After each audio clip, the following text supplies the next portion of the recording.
Assalamualaikum warahmatullahi wabarakatuh. Alhamdulillah wa syukurillah ala ni'amillah. Wassalatu wassalamu ala rasulillah Sayyidina Muhammad ibn Abdullah wa ala alihi wa sahbihi wa man tabi'ahu wa nasarahu wa wala amma ba'd. Alhamdulillah, pada kesempatan ini saya hamba yang dhaif ingin sedikit menyampaikan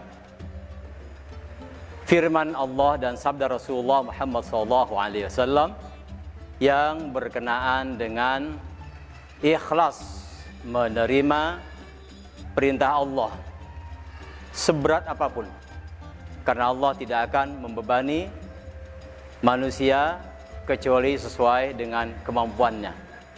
La yukallifullahu nafsan illa wus'aha. Ikhlas menerima perintah Allah itu adalah bagian dari iman kita kepada Allah Subhanahu wa taala. Adanya iman di dalam dada, di dalam hati, itu membuat ada sinar di dalam hati. Ada sinar Allah dalam dada yang membuat hati kita menjadi lapang dan nanti ikhlas muncul dari sana. Dalam hal ini pada surah Al-Bayyinah disebutkan a'udzubillahi minasyaitonirrajim, bismillahirrahmanirrahim, wa ma umiru illa liya'budullaha mukhlishina lahuddin hunafa'a wa yuqimus salata wa yu'tuz zakata wa dzalika dinul qayyimah. Pada surah Al-Bayyinah ayat 5. Wa ma umiru, dan tidaklah diperintahkan kepada mereka illa liya'budullaha, kecuali supaya mereka mengabdi kepada Allah, menyembah kepada Allah, bertauhid kepada Allah, mukhlishina lahuddin, ikhlas semata-mata menjalankan syariat Allah, ikhlas semata-mata menjalankan perintah Allah. Ayat ini semula Allah perintahkan kepada kaum Yahudi, Ahlul Kitab, karena mereka adalah orang-orang yang disinyalir sampai saat ini terbukti mereka tidak akan pernah ikhlas.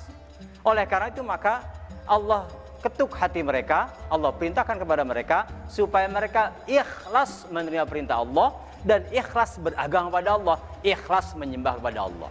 Wa ma umiru, dan tidaklah diperintahkan oleh Allah kepada mereka, yaitu kepada kaum Ahlul Kitab, kaum Yahudi. Hal ini adalah karena mereka sementara ini sejak dahulu sampai kapanpun barangkali ketekanannya yaitu supaya ikhlas beragama. Oleh karena itu maka umat Islam pun diperintahkan oleh Allah untuk ikhlas beragama, ikhlas menjalankan perintah Allah. Ikhlas adalah murni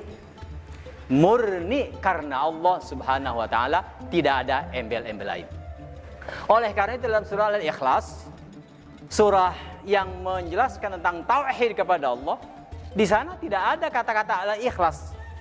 Lafaznya aja bismillahirrahmanirrahim, qul huwallahu ahad, Allahus samad, lam yalid wa lam yulad wa lam yakul lahu kufuwan ahad. Kalimat ikhlasnya tidak ada, tetapi ayat ini mengandung keikhlasan, yaitu ikhlas murni beriman karena Allah Subhanahu wa taala, ikhlas bertauhid kepada Allah Subhanahu wa taala, ikhlas hanya mengabdi kepada Allah Subhanahu wa taala. Sekali lagi, wa ma umiru illa liya'budullaha mukhlishina lahuddin hunafa'a, karena ada hunafa yaitu hanif, lurus, yang tidak lain hanya beriman pada Allah, bertauhid kepada Allah. Maka ikhlas menerima perintah Allah adalah karena dilandasi dengan iman yang kuat dan iman yang tulus, iman yang murni, iman yang ikhlas itu.